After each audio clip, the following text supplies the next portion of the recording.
Hello again. This is John Thompson returning you back now to lesson three. Uh, this is part two of my screencast. We're going to be talking about home maintenance in this section. This is very important because I want to also get the students to tie back into brains with the understanding of respecting and valuing what you have and appreciating what you have because what you have may not be so easily replaced. And of course, there's several components that go with this, which we're going to talk about. I'm going to have them do a warm up activity.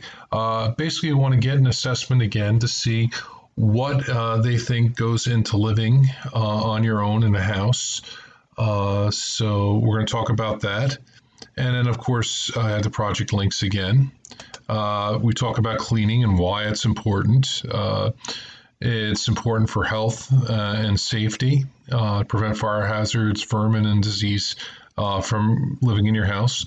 The dirtiest rooms in the house being the bathroom and, of course, the kitchen. Videos on how to clean your bathroom.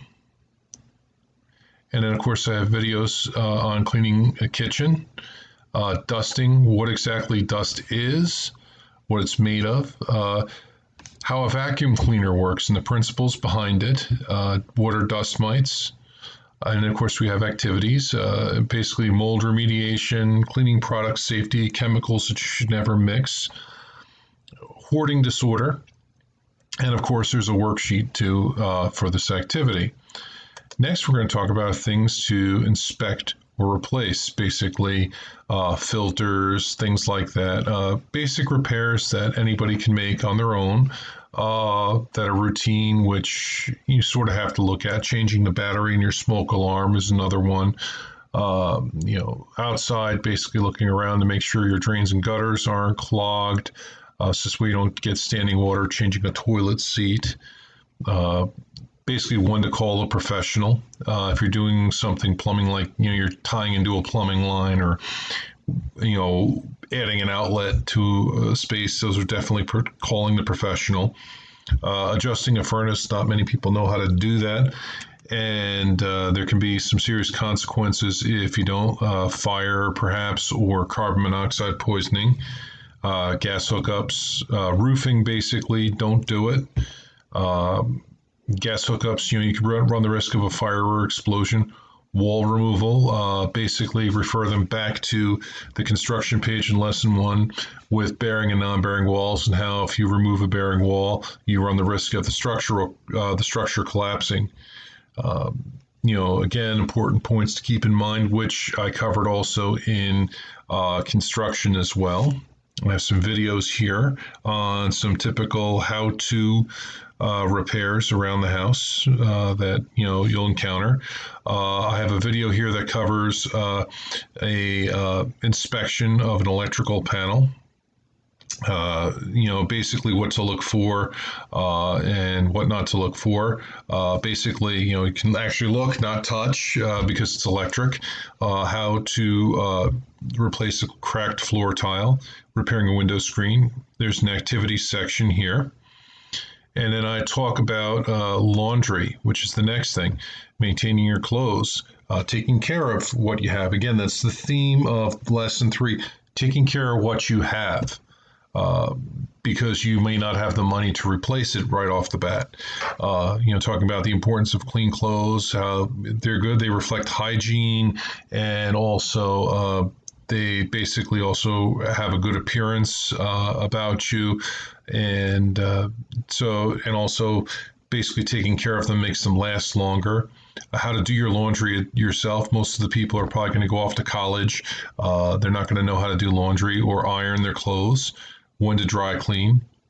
I have the principles behind the washing machine and how it works. So that's kind of an interesting video to watch. How to sew on a button, what to do with clothes that are basically not in good condition. If you make dust rags out of them, you can fold your clothes, buying a clothes iron, a laundry worksheet. We talk here about outdoor maintenance. This is another big thing.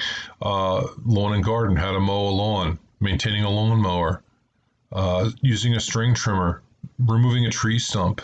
Again, the students are going to be watching these videos, not actually doing the activities, planting flower beds, annuals and perennials, repairing hose spigots, ladder safety. A lot of these activities are going to require people to do stuff using ladders. The students will basically have to learn ladder safety, what to do, what not to do, caulking windows, keeping the weather out, again, cleaning gutters and drains. That's another biggie on this activity to eliminate standing water, water coming in, mosquitoes, etc. And of course, my activities. Power blades or power tools and blade tools. This is extremely important because no matter what you do in this section to do something, you're going to be using a tool in some form, and some of them will have blades, be they utility knives all the way up to a table saw and possibly chisels, and even cooking knives are blade tools as well, so you can learn how to sharpen them and take care of them.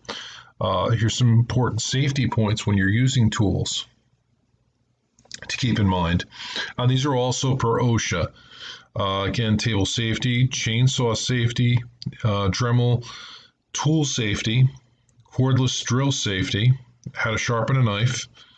And this last video here covers setting up a workshop in a garage. Basically, depending on what the homeowner wants to use the shop for, generally that's what this is. Have hand tools, protective gear. This is very important. This can't be stressed enough. Hearing, eye protection, steel-toed work shoes, depending on what you're working on, a hard hat, slip-resistant tape, and you have to wear special pants for chainsaws, so that way the blade does not cut into your leg as quickly. Harnesses and belay lines, and zebra striping. So all of these are safety things that you will need to either use or be aware of when using tools. And here you have the activities. I have fire prevention, how to prevent a fire. What exactly is a fire? Spontaneous ignition.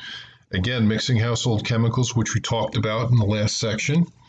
And then I have replacing a smoke alarm. Safety hazards.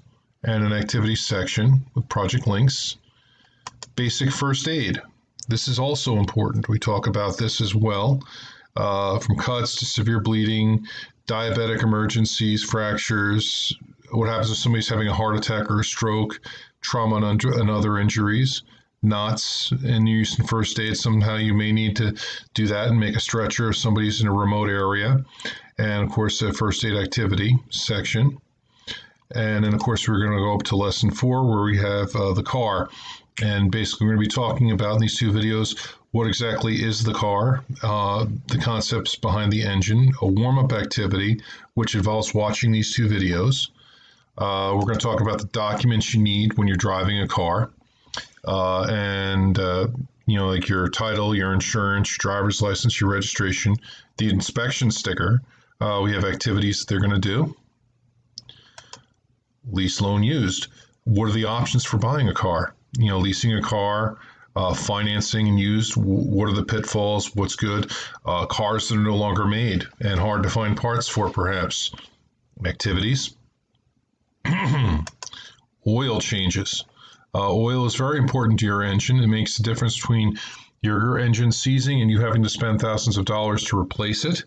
Or basically, just if you do the maintenance, you can last well over 100,000 miles on an engine. So talk about changing an oil in your car, and basically the links to the page. And of course, we talk about tune-up tires and batteries. Basically, getting performance out of your engine, safety with your tires. That's extremely important. Too many people drive around on rotten tires. Batteries. Batteries never tend to last when, or they tend to fail basically at an inconvenient time when it's either hot or cold. Jump starting a car, what goes into that? Alignment, getting the maximum life out of your tires, tune up again, engine performance, your activities. And of course, the consequences for putting off repairs. These consequences ultimately can lead up to you having to get a new vehicle. And of course, I have the end of unit test. This concludes Screencast number 2.